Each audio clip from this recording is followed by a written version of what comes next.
AJ Dybantsa, a lot of interviews last night, and he's a good interview. This guy has some charisma. You can tell he is a sharp kid, smart, good communicator. Max picked out a couple of his best sound bites from last night after being picked number one. This was him on the Wizards veteran additions, in Trae Young and Anthony Davis, and then what he can bring to the team. You land with a Wizards team that made some pretty big veteran additions at the deadline. I'm interested to know what do you think you bring to this team, and what do you think about the prospects of winning right away with it? Yes, I think I bring versatility. Obviously, them re-signing Trae, having AD. I think I could just fit in as like an off-ball guy that can just score in different ways, score in transition, score off the catch, score off the dribble. But also they challenged me when they talked to me saying, like, if we pick you, we want you to play defense 94 feet and pick up. So I definitely bring that too. By the way, the message that they gave him about defending 94 feet, they got to make sure that everybody else gets that message too. They got to become a better defensive basketball team. This was AJ Dybantsa on coming into a team with that right now, because of AD and Trae Young, a wealth of experience. So you're joining a Wizards team with Trae Young at point guard and other veteran experience. What does it mean to you to have those type of guys with you day one? It means a lot. Just coming into the league and not having any vets is probably tough. It is tough.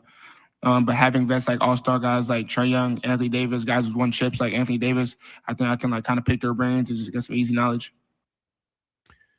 Anthony Davis and Trae Young are important pieces right now in this organization. And I know that there is, a lot of eye rolling when it comes to both of them. Anthony Davis's, injuries and availability, and Trae Young's defense and turnover, assist to turnover percentage, and what they ended up or what they will end up paying him. But I think the most important thing as a fan of the Wizards is that what we've seen for the last 3 years is over. And now it's time to focus on winning and developing their young group of players in an environment where the team's actually trying to win games. And that's the goal. The goal isn't develop. The goal is to win and develop.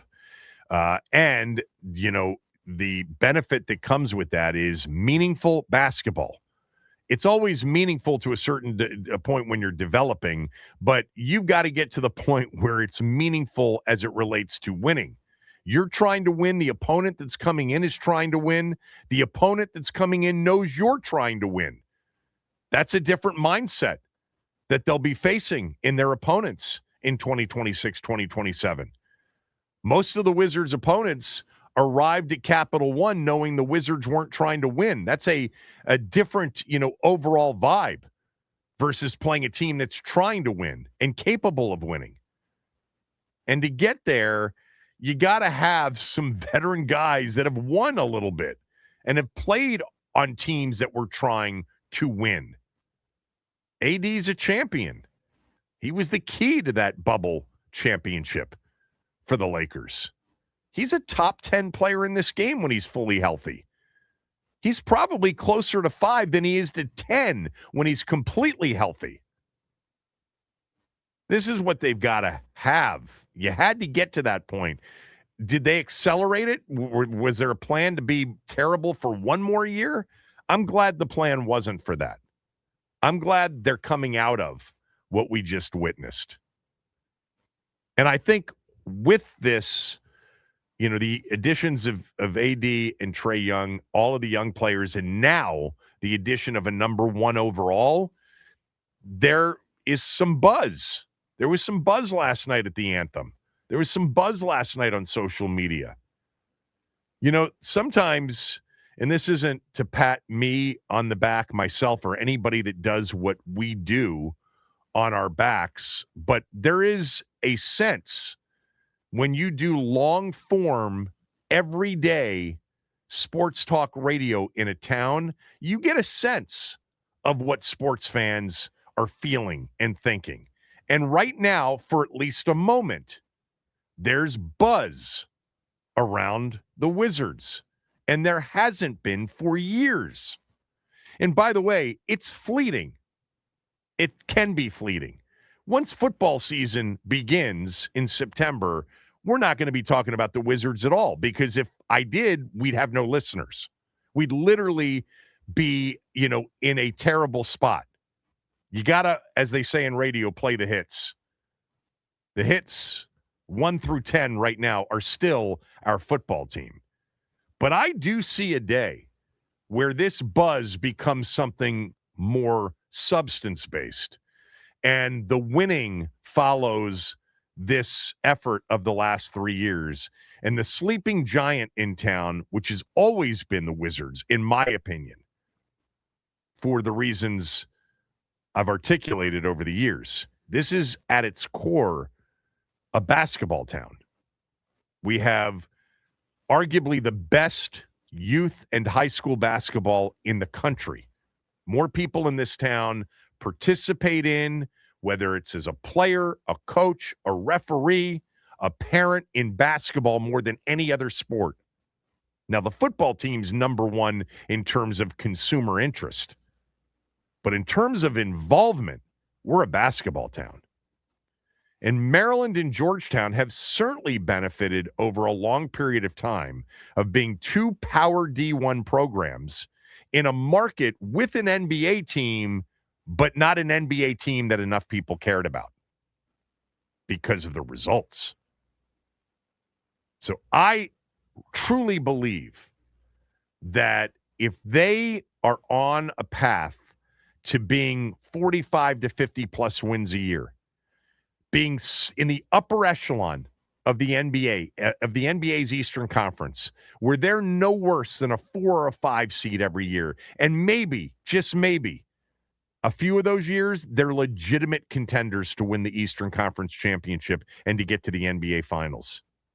I personally think that it would become not even close the number 2 in town. And you'd have distance between number 1, the football team, and number 2, but then there would be distance between the number 2 and the number 3. The Wizards are the sleeping giant. They are. They've always been that. And the John and Brad teams, I love those teams. I love John Wall. I loved, the veterans that they had on those teams. I think Randy Whitman was a phenomenal coach because he was. The year the year in 2017 when they got to a 7th and deciding game with Scott Brooks as the coach in Boston, I loved that. I was all in. I knew, though, that they weren't a true championship contender, but they were winning playoff series, and there was buzz around it. I remember those days coming in after some of those big playoff games or even a big regular season game. There was the buzz was consistent. Right now, there's some buzz. It's time for them, and they realize this, to make sure that they can take advantage of it. Because another season like the last 3, and you could have lost everybody.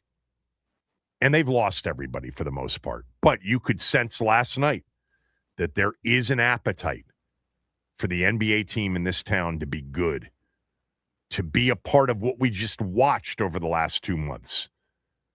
That's the great thing about, 2014, 15, 17, those years, is like they were actually a part of it.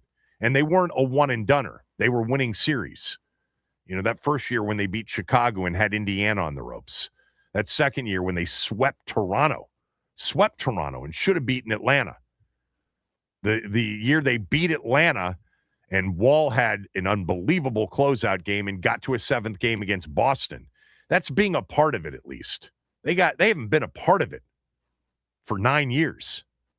They haven't been a part of it, even when they had Russell Westbrook and Beal was scoring at high levels. They weren't a part of it. They weren't a part of the mix.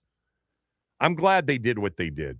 I'm glad they did what they did 3-4 years ago. The decisions that Ted made doesn't guarantee anything, but it gives them their best chance of being a product in town that isn't dead last, because that's where it is right now.